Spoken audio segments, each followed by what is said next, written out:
मौसम के अनुसार से बीपी की दवाइयों के डोज में परिवर्तन होगा, उम्र के हिसाब से बीपी की दवाइयों के डोज और बीपी के जो प्रकार हैं उसमें परिवर्तन होगा।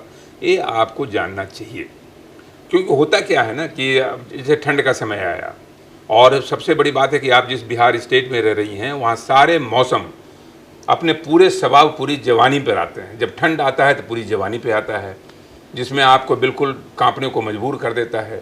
जब गर्मी आती है तो जैसे अभी आप पूरी जवानी पे जो 13 साल का रिकॉर्ड टूटा हुआ है बिहार का वो है। बरसात आता है तो उसी तरह से, तो सारा मौसम अपने पूरे उफान पे रहता है यहाँ पे। तो आपको ध्यान देना पड़ेगा कि जब गर्मी का समय आता है तो आपकी खून की नलियों में फैलाव होता है, वैसोडाइलेटेशन कहते हैं उसको, क्योंकि जैसे सारी नलियाँ फैलती हैं गर्मी में तो हीट से खून की नलियाँ भी फैलती हैं, और जब खून की नलियाँ फैलती हैं तो प्रेशर उसमें ऑटोमेटिकली कम होता है। तो हो सकता है कि जो पहले 2 दवाई का कॉम्बिनेशन चलता था वो आपको बस एक ही दवाई पर बीपी कंट्रोल रहेगा, क्योंकि जब वो खून की नली का फैलाव होगा, एरिया बढ़ेगा तो प्रेशर घटेगा। ये फिजिक्स का प्रिंसिपल है। तो जब प्रेशर घटेगा और आप फिर वही दवाई खाते चले जा रहे हैं, या 2 दवाई या 3 दवाई का मिक्सर जो आप खा रहे हैं, अचानक ब्लड प्रेशर डाउन होता है, आप बहुत कमज़ोर महसूस करते हैं, कभी कभी चक्कर भी आ जाता है। तो आपको ये ध्यान रखना पड़ेगा, लगातार आपको बीपी चेक करके दवाइयों का डोज हो सकता है कि या तो डोज घटाना पड़े या दवाई का नंबर अगर चल रहा है तो नंबर घटाना पड़े। ठंड के मौसम में जाते के साथ जस्ट उल्टा हो जाता है, क्योंकि वहाँ फिर धमनियाँ सिकुड़ने लगती हैं। जैसे इसमें फैलाव होता है उसे सिकुड़ता है, तो कोई भी धमनी अगर सिकुड़ेगी, कोई भी नली अगर सिकुड़ेगी तो उसका प्रेशर बढ़ेगा, प्रेशर बढ़ेगा तो ब्लड प्रेशर बढ़ेगा। तो जब ब्लड प्रेशर बढ़ेगा तो हो सकता है कि आप एक दवाई खा रही हैं तो आपको 2 दवा की ज़रूरत पड़े।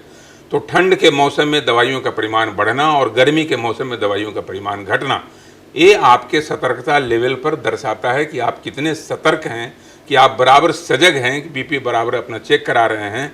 घर में एक बीपी का मशीन रखिए, बराबर अपने आप को उस मोड में रखिए, अलर्ट मोड में रखिए।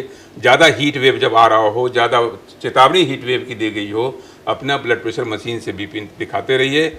जैसे ही बीपी कमने लगे या बढ़ने लगे, कभी कभी हीट वेव की स्ट्रेस से की वजह से आपका बीपी बढ़ भी सकता है, तो उस कंडीशन में आपको बीपी की दवाइयों का ऑल्ट्रेशन करना पड़ेगा। लेकिन मोटा मोटी जब भी हीट का कंडीशन होगा, गर्मी के कंडीशन होगा, उसमें जनरल टेंडेंसी होती है कि दवाइयों के परिमाण में थोड़ी कमी की ज़रूरत पड़ जाती है। डॉक्टर साहब, एक और ज़रूरी सवाल ये है कि बीपी के मरीज़ अब ये आइडेंटिफाई करने लग जाते हैं कुछ वक्त के बाद, जब उनका बीपी बढ़ने लगता है तो उन्हें फील होने लगता है, शरीर में वो दिक्कतें आने लगती है। तो ऐसे में तुरंत बीपी की दवाई ले लेनी चाहिए या डॉक्टर से मिलने का इंतज़ार करना चाहिए? नहीं, आप अपनी तरफ से ये निर्णय न लें, क्योंकि ब्लड प्रेशर की बीमारी ऐसी है सौम्या जी कि ये कोई डायरिया डिसेंट्री नहीं है कि कभी दुकान में गए एक दवा आपने ले लिया। इसका डायरेक्ट असर आपके ब्रेन पर है, इसका डायरेक्ट असर आपके हार्ट पर है, इसका डायरेक्ट असर आपकी किडनी पर है। सारे वाइटल ऑर्गन्स के केंद्र में बैठा हुआ है ब्लड प्रेशर।